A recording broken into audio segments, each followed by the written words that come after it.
রাজধানীর বিজয়নগরে ঢাকা ৮ আসনের স্বতন্ত্র প্রার্থী ও ইনকিলাব মঞ্চের মুখপাত্র শরীফ ওসমান হাদির ওপর গুলি চালানোর ঘটনায় হামলাকারীদের শনাক্ত করা হয়েছে বলে জানিয়েছেন ঢাকা মহানগর পুলিশের কমিশনার।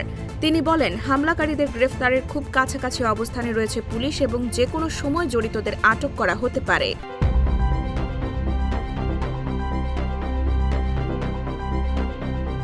শুক্রবার ১২ ডিসেম্বর জুমার নামাজের পর রাজধানীর বিজয়নগর এলাকায় নির্বাচনী প্রচারণাকালে মোটরসাইকেলে আসা দুর্বৃত্তরা হাদিকে লক্ষ্য করে গুলি চালায়।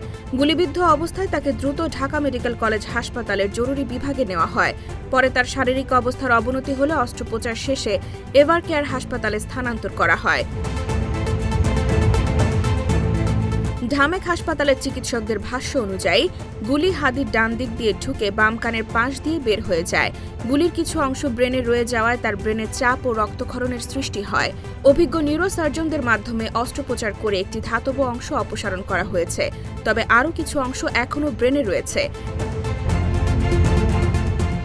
এদিকে ডিএমপির মতিঝিল বিভাগের উপ পুলিশ কমিশনার হারুনুর রশিদ জানান, আশেপাশের সিসিটিভি ফুটেজ সংগ্রহ করা হয়েছে এবং একাধিক টিম হামলাকারীদের গ্রেপ্তারে কাজ করছে।